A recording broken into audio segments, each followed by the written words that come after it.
Kansuubire nti nno mwasiibye bulungi mujje baliko gyonna gye mutuusako engalo gye musinziira okubeera nga mumpuliriza. Mbasasirako nnyo mmwe abayita mu bizibu by'enjawulo, mbasanyukirako mmwe abatuuse ku buwanguzi. Mmwe abakuziza amazaalibwa olunaku olwaleero, mbaagaliza amazaalibwa amalungi ag'essanyu so nga ate mmwe abafiiriddwako abantu bammwe ensaba emyoyo gy'abagenzi.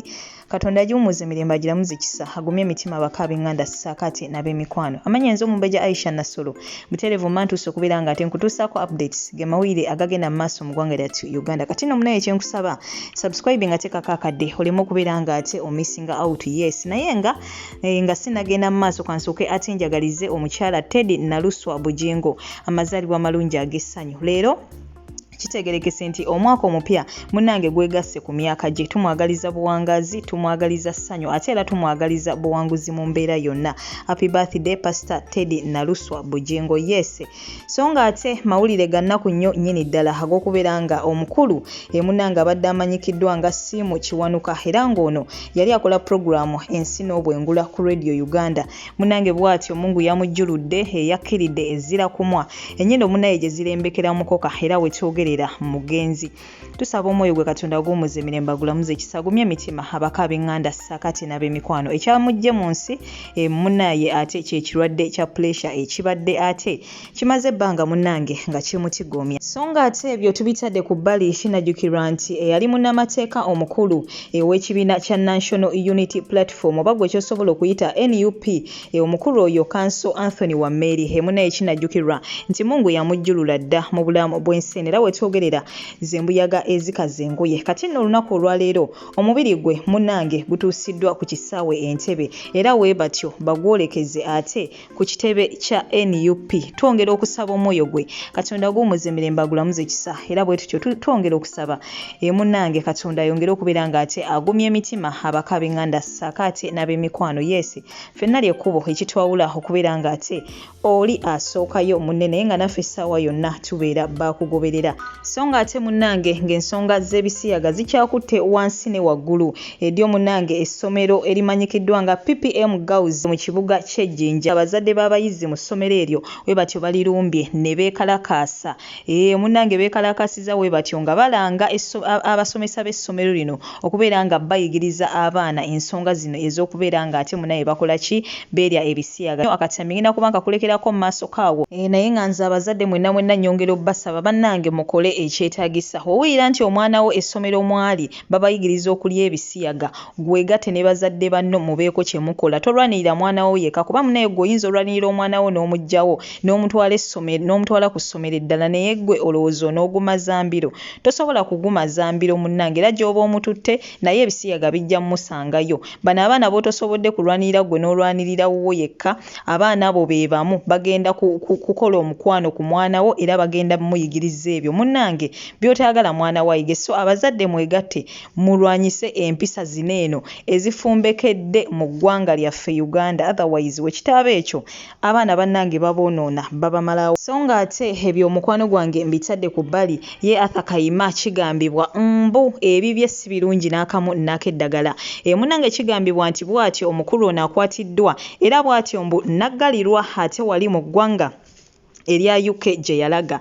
Kigambibwa nti ensonga emukwasiza kwe kubeera nti Arthur Kayima bw'atyo yagenda mu ggwanga lino ng'agendedde ku visit visa ya myezi 3 era mbu weegityo gino gyaggwako dda wabula omukulu oyo akyali eyo mu ggwanga lya UK bw'atyo asiisidde. Kati nno munnange kigambibwa mbu omukulu ono we batyo bamukutte era mbu essaawa yonna ebibye si birungi n'akamu n'akeddagala. Bino omukwano gwange byenkugamba sibikakasa wabula lwe lugambo olugenda mu maaso n'okubeera nga ate lutambula essaawa eno ku social media. Jjukira nze nagamba ndiwo okubeera nga ate nkutuusaako olugambo lwonna lwempulira lutambula. Jjukira nti bagamba nti ewali omukka mukwano gwange tewabulawo omuliro. So ebintu bisooka mu ŋŋambo tugenda obbizuula ebimu nga bituufu ebimu nga bifu. So n'ensonga za Arthur Kayima wezityo weziri. Ba bloggers bangi bavuddeyo ne boogera ku nsonga zino saakaate ne ba YouTubers ne ba TikTokers ab'enjawulo.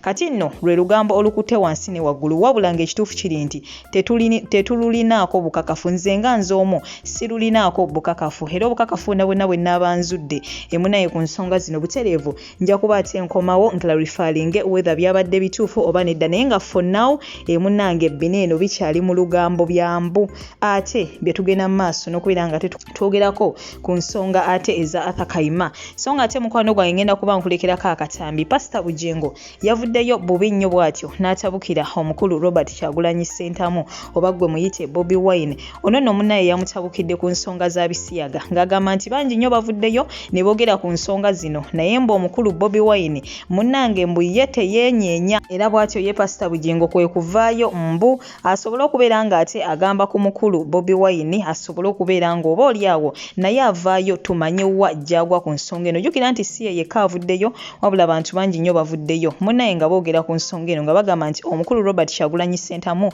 ye ki ate munnange kyayogera ku nsonga zino eno ezigenda mu maaso mu ggwanga lyattu Uganda ez'ebisiyaga ngenda kuba nkulekerako akatambi kano ogende mu maaso n'okubeera ng'ate mukwano gwange okekkanya ngenda kusaba komenti yo giteekeko wansawo ate mu comment section twongere okubeera ng'ate tukubaganya ebirowoozo like nga video eno subscribe nga gwata nabateekako akadde oleme okubeera ng'ate omissinga out updates webale kumpuliriza goodbye for now.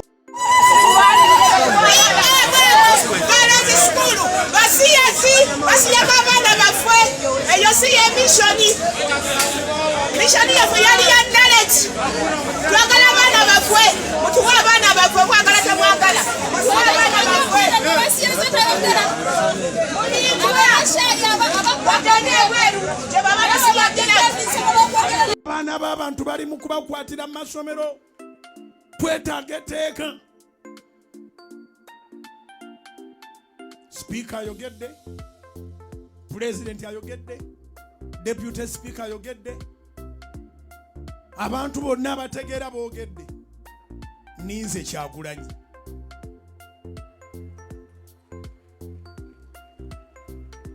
Ngambye eki? Ninze Kyagulanyi. Gwe nninda. Mukama agakozese mu linnya lya Yesu genda wangule.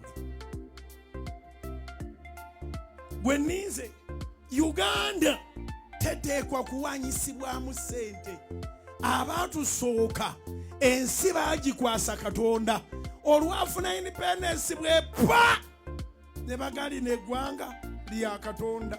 For God, this country is for God.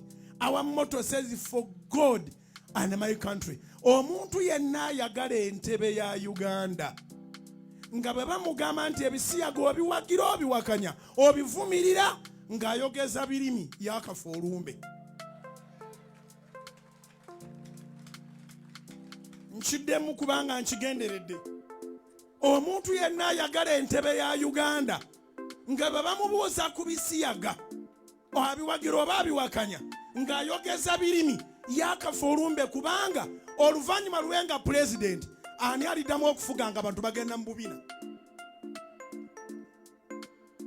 Ensi eteekwa okuba nga erina future. This world cannot end with us. Kiŋŋambira akuliraanye ensi eno teekoma kugwe essala zino z'osaba abaana bo bagenda kuzeeyagaliramu abazzukulu bo bagenda kuzeeyagaliramu bazzukulu b'abazzukulu bo bagenda kuzeeyagaliramu. Uganda tekoma wano enkomerero tugirekere Katonda. Buli agamba nti ogenda mu kabina k'abalala ebeera ddembe lya muntu oyo ebeera right yakafa olumbe kubanga singa teyazaalibwa bamujja mu kabina abaana balina abajje mu kabina kiki ekimuganda okuvumirira abagenda mu kabina.